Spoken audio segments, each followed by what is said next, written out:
Leviticus chapter 11. And the Lord said to Moses and Aaron, Say to the Israelites, These are the animals which you may eat among all the beasts that are on the earth. Whatever parts the hoof, and is cloven-footed, and chews the cud, any of these animals you may eat. Nevertheless, these you shall not eat of those that chew the cud, or divide the hoof. The camel, because it chews the cud, but does not divide the hoof, it is unclean to you. And the coney or rock badger, because it chews the cud, but does not divide the hoof, it is unclean to you. And the hare, because it chews the cud, but does not divide the hoof, it is unclean to you. And the swine, because it divides the hoof, and is cloven-footed, but does not chew the cud, it is unclean to you.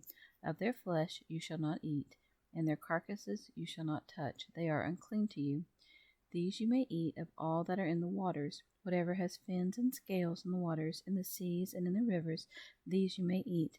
But all that have not fins and scales in the sea and in the river, of the creeping things in the waters, and of all the living creatures which are in the water, they are to be considered an abomination and an abhorrence to you. They shall continue to be an abomination to you. You shall not eat of their flesh, but you shall detest their carcasses. Everything in the waters that has not fins or scales shall be abhorrent and detestable to you. These you shall have an abomination among the birds. They shall not be eaten, for they are detestable: the eagle, the offerage, the osprey, the kite, the whole species of falcon, every kind of raven, the ostrich, the nighthawk, the seagull, every species of hawk, the owl, the cormorant, the ibis, the swan, the pelican, the vulture, the stork, all kinds of heron, and the hoopoe, and the bat. All winged insects that go up upon all fours are to be an abomination to you.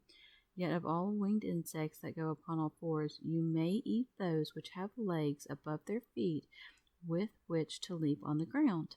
Of these you may eat the whole species of locusts, of bald locust, of cricket, and of grasshopper. But all other winged insects which have 4 feet shall be detestable to you, and by contact with these shall you become unclean. Whoever touches the carcass of them shall be unclean until evening, and whoever carries any part of their carcass shall wash his clothes and be unclean until the evening. Every beast which parts the hoof, but is not cloven-footed, or does not chew the cud, is unclean to you. Every one who touches them shall be unclean.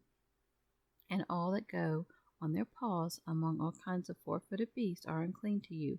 Whoever touches their carcass shall be unclean until the evening. And he who carries their carcass shall wash his clothes and be unclean until the evening. They are unclean to you.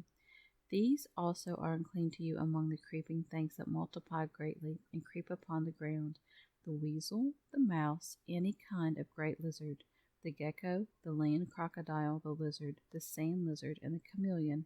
These are unclean to you among all that creep. Whoever touches them when they are dead shall be unclean until the evening. And upon whatever they may fall when they are dead, it shall be unclean, whether it is an article of wood, or clothing, or bottle, or sack, any vessel in which work is done. It must be put in water, and it shall be unclean until the evening, so it shall be cleansed.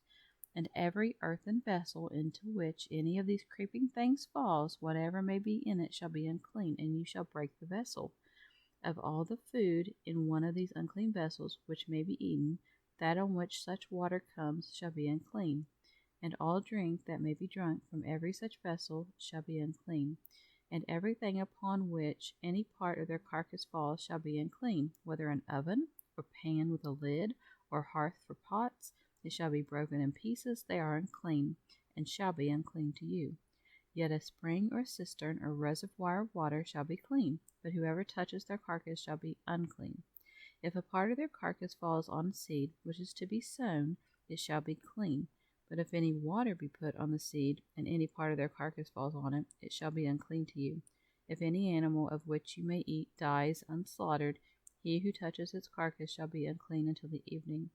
And he who eats of its carcass ignorantly shall wash his clothes and be unclean until the evening. He also who carries its carcass shall wash his clothes and be unclean until the evening. And everything that creeps on the ground and multiplies in swarms shall be an abomination. It shall not be eaten. Whatever goes on its belly, and whatever goes on all fours, or whatever has more than 4 feet among all the things that creep on the ground and swarm, you shall not eat, for they are detestable. You shall not make yourselves loathsome and abominable by eating any swarming thing that multiplies by swarms, neither shall you make yourselves unclean with them, that you should be defiled by them. For I am the Lord your God. So consecrate yourselves and be holy, for I am holy. Neither defile yourselves with any manner of thing that multiplies in large numbers or swarms. For I am the Lord who brought you up out of the land of Egypt to be your God. Therefore you shall be holy, for I am holy.